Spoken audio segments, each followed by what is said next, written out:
You are listening to the EdTech Takeout from Grantwood AEA, an educational service agency that supports school districts in eastern Iowa with a focus on equity, excellence, and efficiency in education for all children. Welcome to episode 46 of the EdTech Takeout, the podcast that serves up bite-sized technology tips for teachers. My name is Jonathan Wiley, and I'm joined today, as always, by Mindy Kearney. Hi. How you doing, Mindy? I'm fine. How are you? I'm good. Are you getting ready for summer yet? I am. I have been summering. You've been summering? I've been summering for like the last 3 weeks already. But we came back for the podcast today. We did, yeah. Yeah, just to throw You're in welcome. one You're more welcome. before the summer. Yeah, one more before the summer. Yeah. You're someone that likes to enjoy their summers. Is that fair to say? I am. Yes. I love summer. It's my favorite season. I live all year for summer. Mm-hmm. You're solar powered. I am solar powered for sure. Mm-hmm. Okay. That's true. Well, let's do some news and follow up. Okay. So, new Padlet feature. It feels like we do one of these every episode, I don't know. doesn't it? I don't know how to feel about Padlet, but now they have this new feature called CAT Scan. And so you can use your actual Post-it notes, put them up on the wall, and then scan it, and it will pull your Post-it notes into a Padlet all its own. Which is fun. Yeah. It is kind of fun. I think there used to be like a Post-it app Post-it that did app something that did similar. the same thing. Mm-hmm. Yeah. Yeah. But if you've already got things in or you start on an analog and you want to finish digitally so you can share and collaborate with other people, then that's a useful feature. It is. Yeah. And free. Yeah. For the number of one boards that you are entitled to. Yes. Yes. Depending on how many you get. Right. Yes. That's kind of a fun thing, though. It's just in beta, though. Yes? I hear, yes, experimental. Yeah. So Okay. It might be a little Oh, buggy, it only works but in the mobile app. Yes. Which kind of makes sense, I guess. Yes, Yeah. probably harder to make it. Work on a Chromebook or a laptop of some sort. Maybe it'll come to those. Maybe. Yeah, you can just hold up a piece of paper with Post-it notes on it and scan them all. Yeah. Yeah. Okay. Next. Next on the list here, I've got you can now officially transfer those classic Google sites into new Google sites. Mm-hmm. I was reading this recently, and I was starting to think, at what point do we stop calling them the new Google sites and just start calling it Google Sites? Google Sites again. Yeah, they've been around for a year for certain, right? Yeah, I think so. Sites? Yeah, I think it's been a year. But I think even Google calls them now. Their blog post says how to change your classic Google site into a new Google site. And so this is something that's already been around for Gmail users, but it's slowly rolling out to school domains now. And you go into the settings, hit Manage Sites, and click the button that says Convert to New Sites. That's tricky. It's kind of interesting what they do with some of that, though, because, if you had like a file cabinet page before, it sucks up all those files and puts them in a Google Drive folder and embeds the folder on the page. It does? Yeah, it does some smart stuff like that. It embeds the folder? Yes. The Google Drive folder. It embeds it? Yeah, on a page on your Google site in the new one. Yeah. Oh. You know how you can do like insert drive, new folder and that good stuff. So. So they're doing some nice things to try and get around how sites used to be laid out as to how they could be laid out now. So take a look at those. Yeah, for sure. Also new in Google Sites. Yeah. But this is in the new Google Sites. Not the classic. Not the classic. The new. Because you could do this in the classic, but in the new Google Sites, you can now duplicate a Google site. So you can click the three dots in the top right-hand corner and select duplicate to create a copy. I just had somebody ask me about this recently because in the classic Google sites, you used to be able to make a template. Yeah. And people could use your template and all that kind of good stuff. So right. I think the closest we're going to get to templates now is duplicating an original one. Yes. And just keep that original like untouched and then... Can you share your duplicate with someone else, though? Like, so you'd make a duplicate for them and add them as a... So you make a Google site and you would basically make that, this is my template, inverted commas, and then make a copy and other people could have that. So right on. All right, so I also saw that Google Expeditions added an AR feature. Yes. So, what do you think? I think it's very interesting. I had a quick play with it. It's not something that's going to work on all phones. So I believe it is available in iOS and in Android, although I've only tested the iOS one. Yeah. On iOS side, you need ARKit, which we've talked about before. Yep.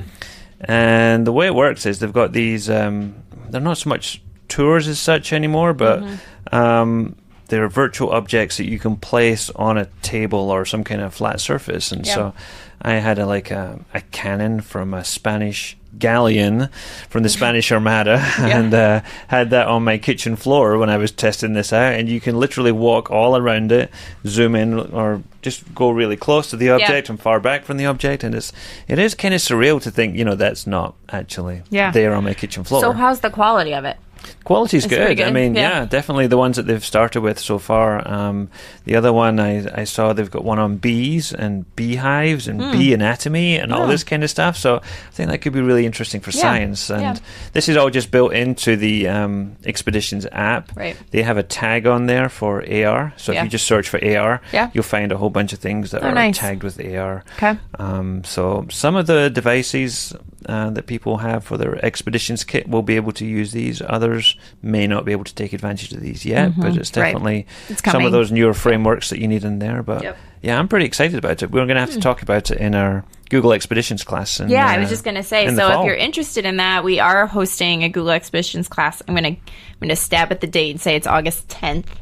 And if you're interested in taking that here at Grant Wood, you can definitely look at our professional development site. And we'll be talking about it those days, too. We'll have a little bit more information then. Link to that in the show notes. Sure. Sounds great. All right. Well, Apple just had their WWDC. What's that stand for? That's their Worldwide Developer Conference. Oh, okay. Conference, which I don't follow at all. I just wait until you tell us what's going on, but it was nothing exciting. Well, there was nothing in there specifically for educators. Right. Because they had that spring event that we talked about back in, was that March or something? Yeah, somewhere in there. Yeah, but I wanted to bring a couple of things out just to bring to your attention. Okay. That was, they talked a little bit, kind of like Google did at their conference, on digital health. And they have new features coming to iOS 12, like setting app limits for yourself or for your kids. So, my kids have got Amazon Kindle Fire tablets. They don't use them very much anymore, but that's one of the features they have in there. You can say, so you can spend 30 minutes in this app, but there is no limit to how many books you can read. Right. And things like that. So, right. And they've got it there for parents for their kids, but also I think for individuals, because, it gives you data on how many times you pick up your phone in a day. Yeah. I don't know if I want to see that data. I don't want to know. Mm-mm. I know. And, to think about, and it gives you how long you spend in each app and on a day and things like that, and make you think about, maybe I should put some limits on myself. I'm spending too much time on Twitter or Voxer or whatever else. And Voxer, yes. As we're coming into the summer months here, I'm wondering if that's something you would use, Mindy. Yeah. I am an unplugger in the summer. You do like to go off the grid a bit, don't you? I do go off the grid. So I have been really good. Actually, I turned off all my email notifications on my phone this summer, which I've never done before. And that's been super nice. So I've checked my email once every 3 days just to make sure nothing from work is occasionally we get emails from teachers over the summer and stuff. Not real often, but I hate to have those go unanswered. So I'll go in and check occasionally. But that's super nice. And I also turned off the Team Boxer notifications. Yeah. So the thing I noticed about it is when I first got my Apple Watch, I totally set down my phone. And I don't pick it up as much as I used to, although I still pick it up a ton. But turning off those notifications means they also turn off on my watch. So I'm notification free right now. Look at you. On my watch. Proud of you, Mindy. I know, except for text messages. That's it. Yeah. Yeah. Well, this stuff's all coming to iOS 12 in the fall with a bunch of other new features on there that we'll maybe talk about near the time. But I thought that was an interesting thing to think about, digital health and how much we use our devices these days, because it's a lot. It is a lot. More than I'd like to admit. I know, me too. So speaking of Apple, though. Yeah. We have a very special guest today. We do. Yeah. Should we get to it? Yeah, he spent a large part of his career working for Apple, so we probably shouldn't keep him waiting any longer. Okay, let's do it. All right.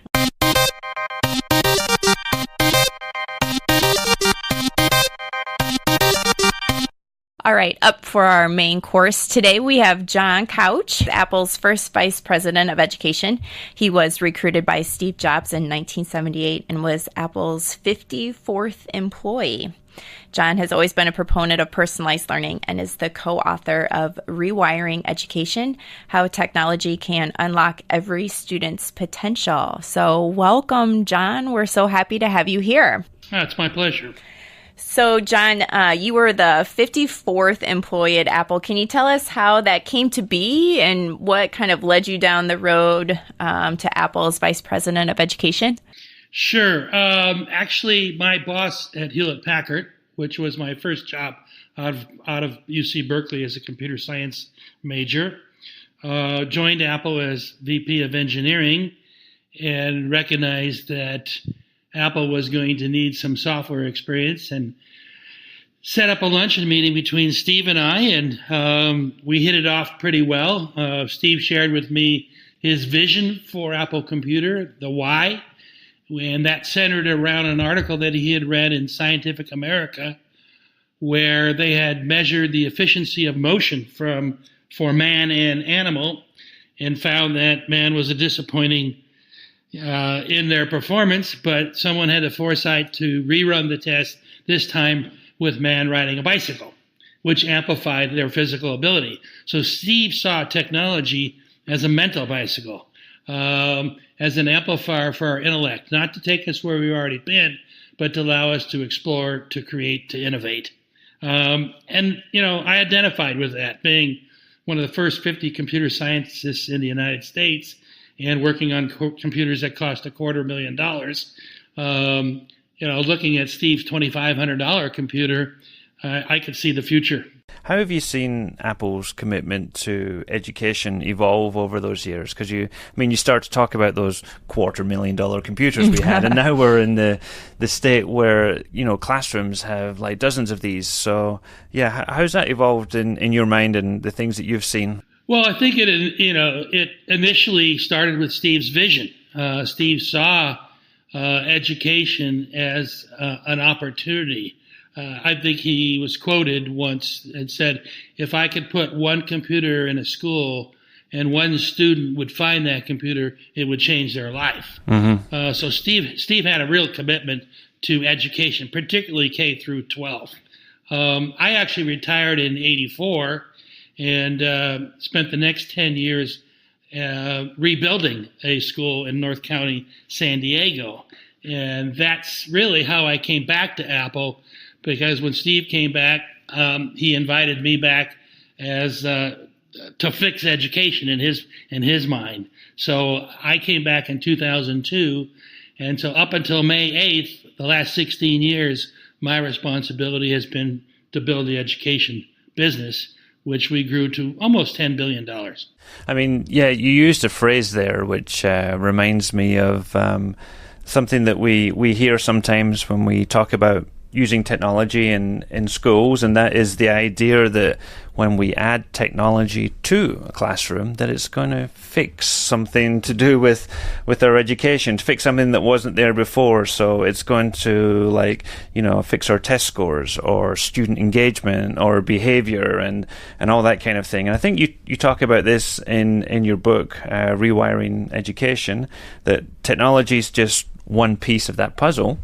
What kind of advice do you have for schools that might be, looking for that quick win, and, how to make technology part of like that big picture?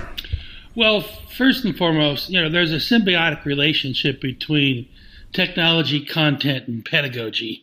And throwing a device at a problem without addressing the complete challenge isn't going to get you the desired outputs.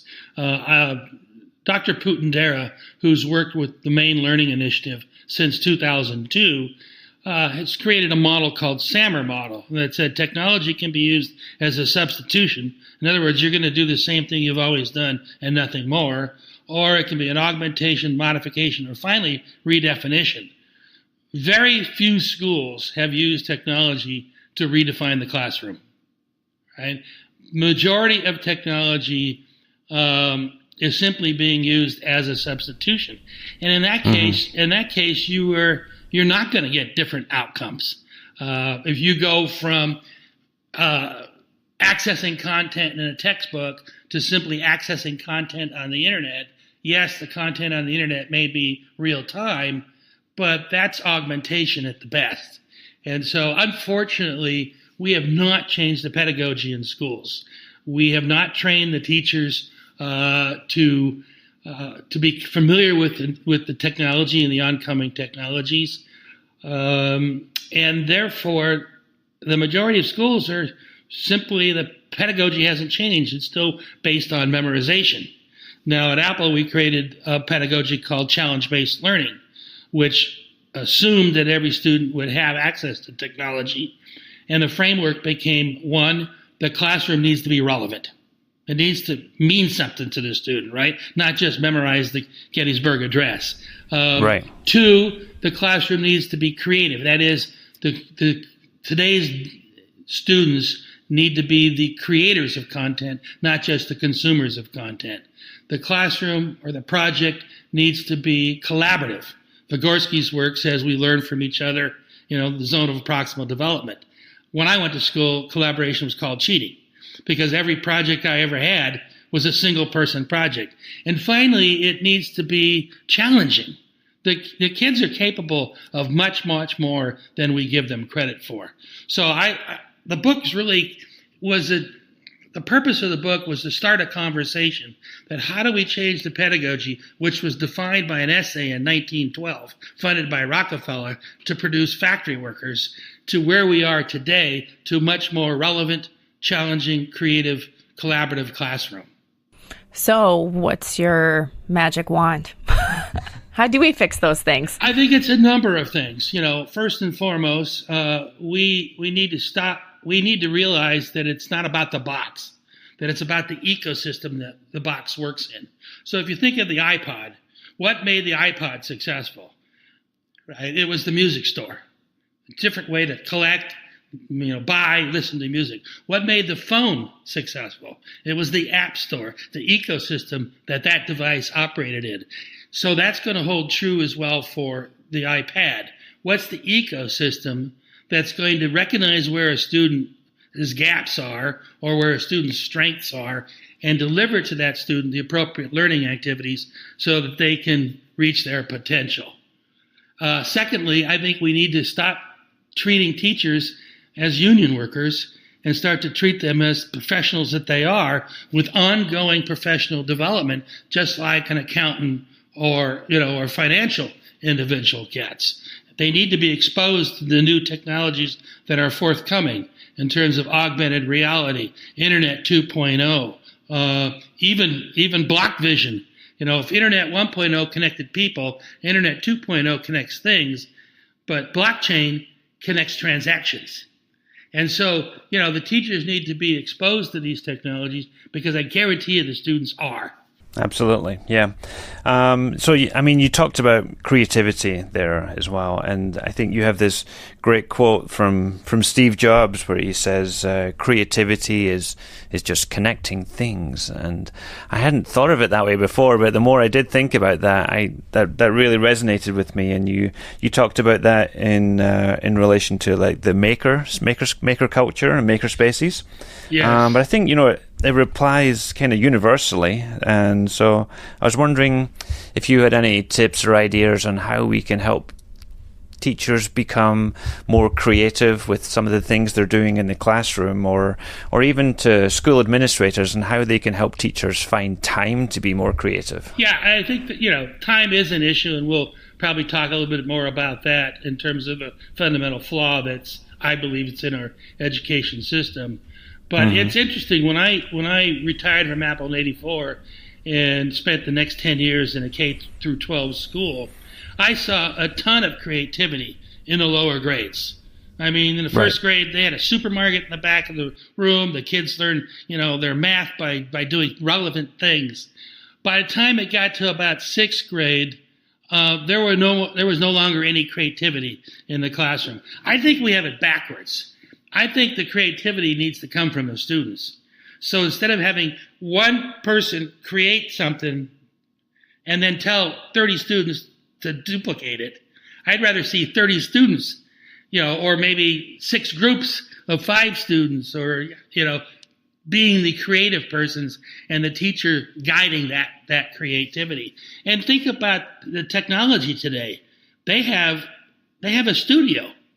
They have a stage in terms of the internet. They've got feedback from the audience, and they're always challenging themselves to get better. So I think the creativity needs to come from the students. Unfortunately, we have really, in a sense, banned that with our pedagogical model of memorization. Maker labs and some of these new opportunities, I believe, will get us into more creativity. I have a friend who's really an expert in 3D printers, and he produced a pair of shoes, and he wore those shoes to school, and they told him he couldn't wear them. And then for graduation, he created himself his own bow tie with the 3D printer. Now, at least they let him wear his bow tie. But, but we should be encouraging creativity. Absolutely. Rather than, penalizing it. Yeah, and I think you're right. We definitely see that the creativity sometimes does get less and less as we go through. My son's in kindergarten right now, and I look at all the fun things he's doing and all the creative opportunities, the stations, and my daughter's in 4th grade going into 5th grade, and I can already start to see some of that going away. And it's somewhere along the line we're missing something. So, well, part of the problem is we do not allow failure in school. And without failure, you're not going to get creativity. I mean, right. You've got to be able to stretch yourself, to look at new ideas, new things, and not be afraid to fail, not be punished by trying something new. And there's an example in my book about my son in 10th grade biology where he had to do a project, and he was very interested in why frogs were showing up across the United States with multiple legs.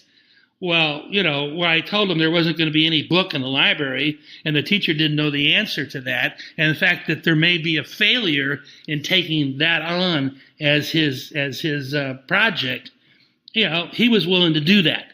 And he could have failed. Unfortunately, he actually found the reason for the deformed frogs and published it as a 10th grader, only to find out about 90 days later that Yale University was awarded a $2.6 million grant to study the reason for deformed frogs, and the answer was on the internet by a 10th grader. Wow.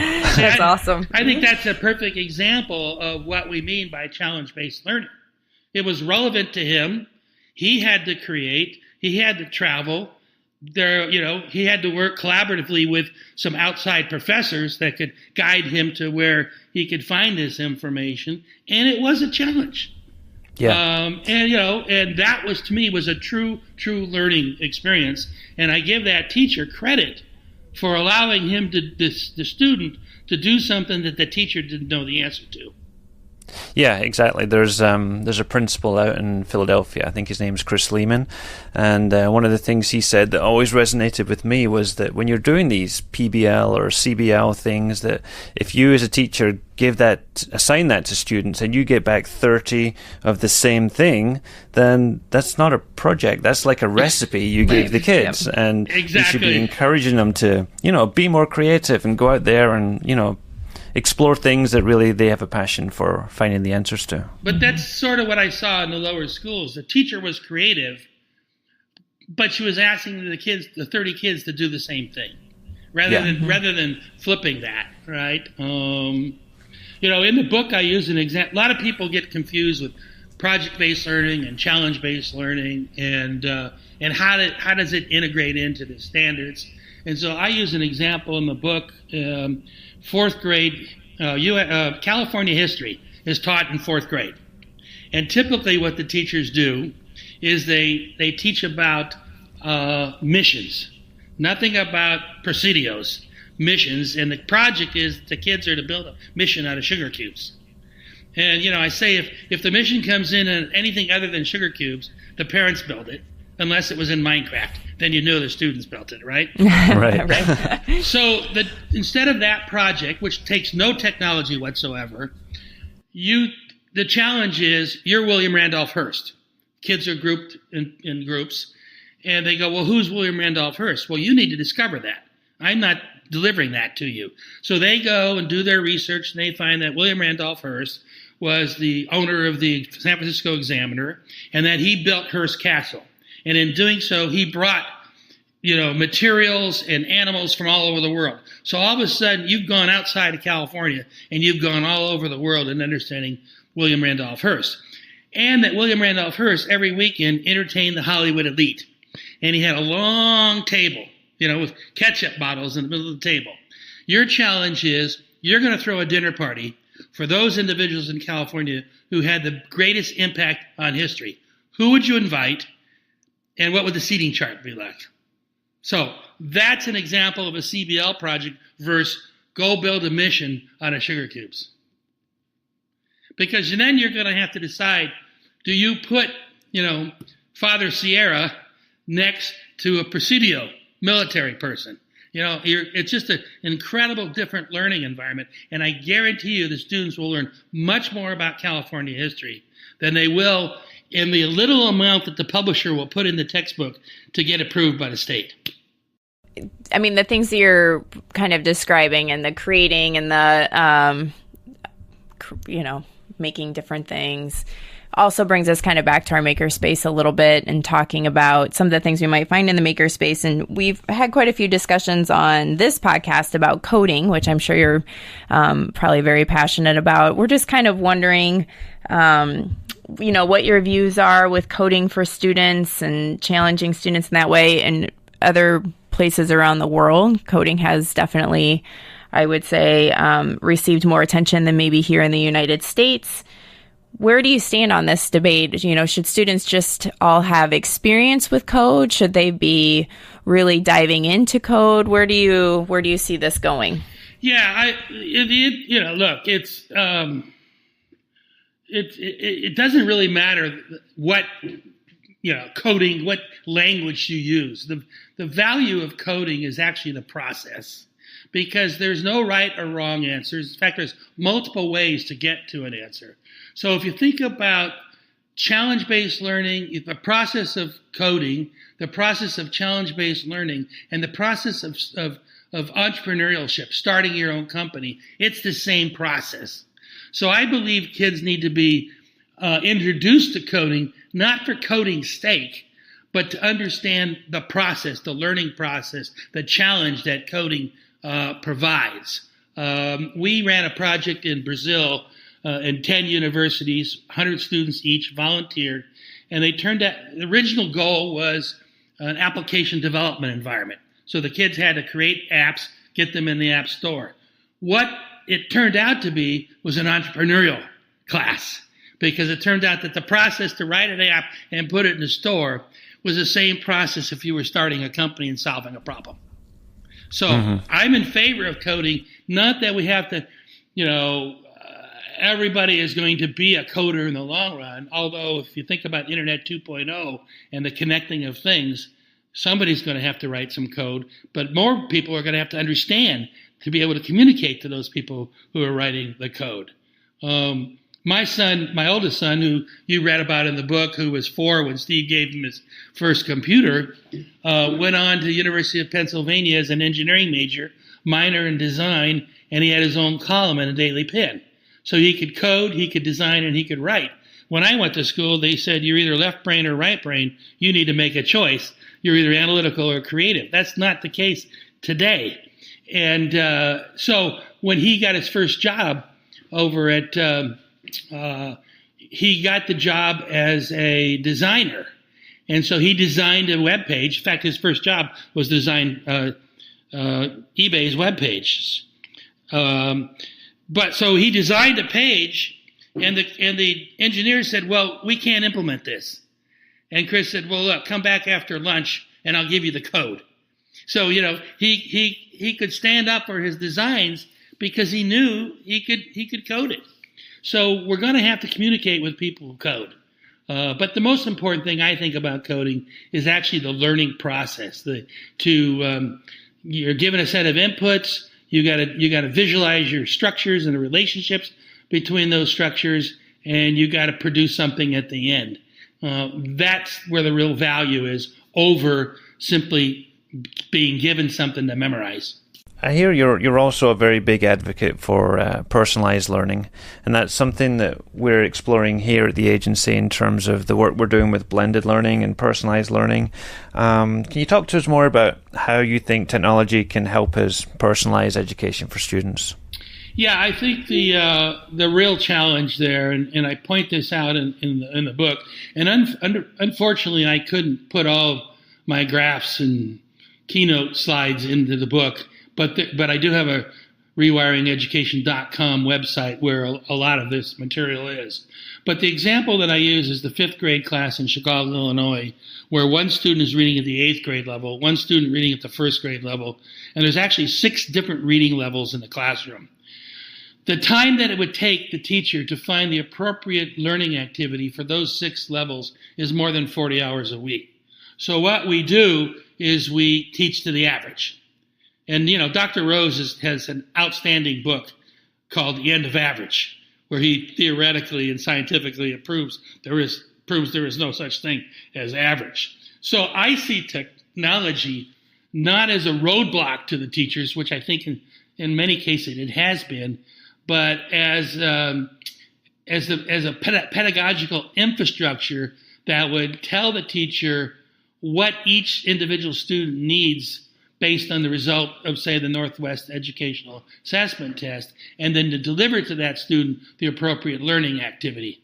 An example of that is probably eSpark's work with iPads, where they look at they basically vetted all of the educational apps in the App Store, tied them to standards, and look at the student's results of the test and deliver the student, if they're weak in fractions, they'll deliver the student an app in fractions. The student will spend 1 hour a day. At the end of the week, they will have to create something. Remember the key word, create, that shows their mastery of that. And the test scores have gone from 29% to 68% in one semester by delivering that student exactly what they need. And that not only the gaps, but challenges the student. That 8th grade reader, he needs to go farther. And so that's where I see technology coming to really be a player, if you will, in the overall ecosystem of learning, empowering the teacher to know what each individual student needs. Yeah, and I think some of it comes back to what you were talking about earlier in terms of pedagogical practice and just general mindset and things. Teachers are often used to that teaching to the middle approach, and then maybe they'll do a little bit for the higher and lower kids, but it's about changing what our expectations are for all students and not grouping them together in too wide a swath of students. Yeah, and I think that's kind of why we use the word rewiring. I think there's one train of thought that says blow the school up and start over, and then there's the other school of thought that says, well, they treat the school as a software program and they say, we're going to patch this, we're going to patch that, we're going to do a class of 20, we're going to add this, we're going to do that. And neither one of those have really produced the results that I think that our kids deserve. And that's why we use the term sort of rewiring. But I think, the holy grail is personalized learning. And unfortunately, the word personal tends to connotate one individual rather than collaboration. But I think the pedagogy is really a collaborative environment. And think about, when you go to work, you're going to work on a team. You've got to work, you got to understand, interpersonal relationships. Your piece of the project is only a piece of it. All these pieces come together to solve the problem. We didn't build the iPhone by one person. So, kind of wrapping up the conversation, John, we do have a lot of districts here in Iowa that are starting to heavily invest in technology and are even starting to replace devices that maybe have been in place for a while. And there's always a lot of conversations around the pros and cons of different devices. But at the end of the day, the device is only part of this equation. What do you think are some important questions or talking points for schools that are looking to heavily invest in their technologies? Yeah, I think they have to stop looking at the device as the end all, and they have to start looking at the ecosystem, the learning ecosystem, because it's not about distributing readily available content. It's about putting that content in a relevant, creative, collaborative challenge. And that's going to, it's not rocket science, it's just new. So that's going to take professional development of our teachers being exposed to the new technologies. I didn't even talk about technology in the book until chapter 11 or 12. We talked about motivation, intrinsic motivation versus extrinsic motivation. And we don't look at it that way. I think a lot of, I did an original study back in 2002 and found out that, most superintendents obviously did not speak IT. And so they delegated a lot of the learning activities in the school, or at least the support of those learning activities, to the IT department. And the administrative needs for an IT infrastructure are quite different than the learning requirements of an IT instructor. So we've got to stop looking at technology as a lockout spec and simply saying, okay, if I buy, 1,000 iPads, then I could check I've got technology in my school. They may not even be opened. I know of schools that bought some cheap technology and never opened the boxes. So they really have got to look at the overall ecosystem, the pedagogy that they need to deliver in the classroom, because it's not about just the box. It's about how that box operates in this learning ecosystem. Professional development is key. I spoke to some legislators in Florida, and they hadn't funded any professional development, and yet they're asking their teachers to keep up with the students. It's kind of ironic that in the book I have as one of the forthcoming technologies holograms. And yet my son, Christopher, who's now 44 years old, did his 8th grade project on holograms. Okay, so, how do we expose the teacher to augmented reality? How do we expose the teacher to these new technologies that are going to find their way into education? And I don't believe education is going to change top down. I believe it's going to change bottom up as parents like yourselves start to see what's available outside the school, and then knock on the school door and say, well, why don't we have a 3D lab? Why don't we? Here's a piece of software that's got 2,000 augmented reality lessons in it.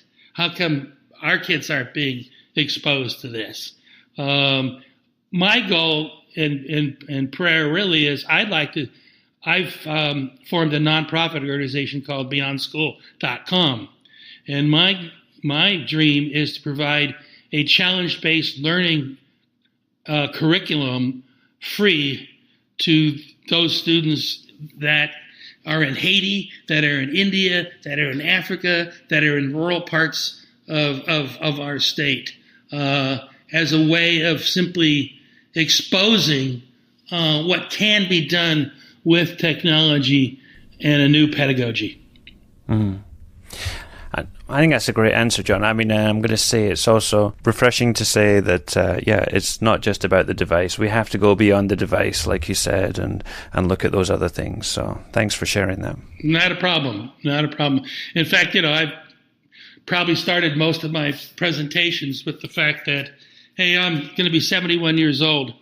I don't need to be working. I'm working because not to sell boxes, but to change learning environment. I have 16 grandkids, by the way, and and all of them are smarter than the school wants to recognize, and I think that's probably true for most students in the school. Still got some skin in the game then with those 16 grandkids.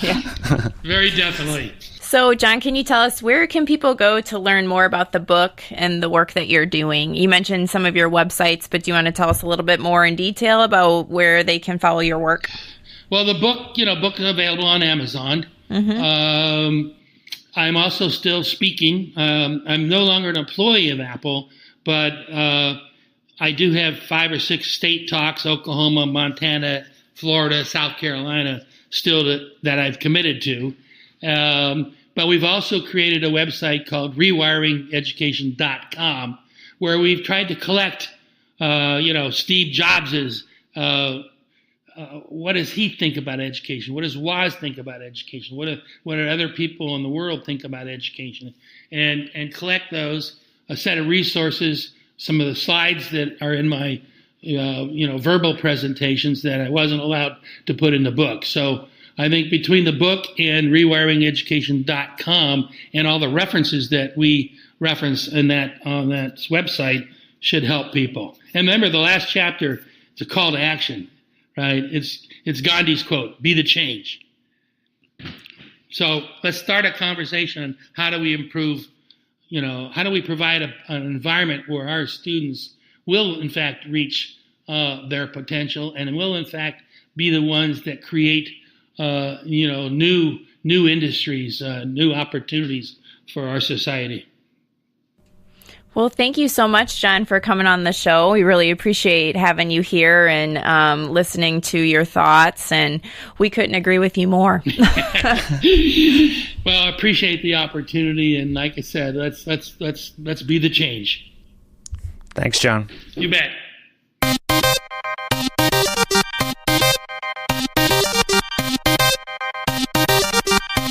So I think that's about all we have time for today. No tech nuggets today, Mindy. No, I gotta get back to the pool. Yeah, you're on the clock. So before we finish, we should probably say that this is the time of year when we do take our annual summer break from the podcast. Mindy's desperate Already to get back unplugged. to the pool. Yes. We're going to unplug a little bit and come back in August. We already talked about our first episode back is going to be our ISTU Tech Nugget. Yeah. Yeah, so we'll make up for the lack of Tech Nuggets today with like a whole episode. ISTE Nugget episode. Of nuggets. Yes. Yes. And resume normal service at that point, I guess. So if you see us at ISTE, please come up and say hi. Mindy will buy your drink. I probably will. Hey! What? No. No, Mindy won't. Okay. This is a professional show. We can't talk about that. No. A big thanks to John Couch for joining us on the show today. The book Rewiring Education is available in all good bookstores and is definitely an interesting read. Very quick, very easy to get into if you're looking for something else to add to your summer reading list. I am at Team Carney on Twitter and Jonathan is at Jonathan Wiley. Our team account is at DLGWAEA and you can use our hashtag EdTechTakeout to tag the show. If you prefer, you can send us an email to podcast@gwaea.org. So until next time. This has been the EdTech Takeout. We hope it hit the spot. For more information on today's episode, please visit dlgwaea.org/podcast.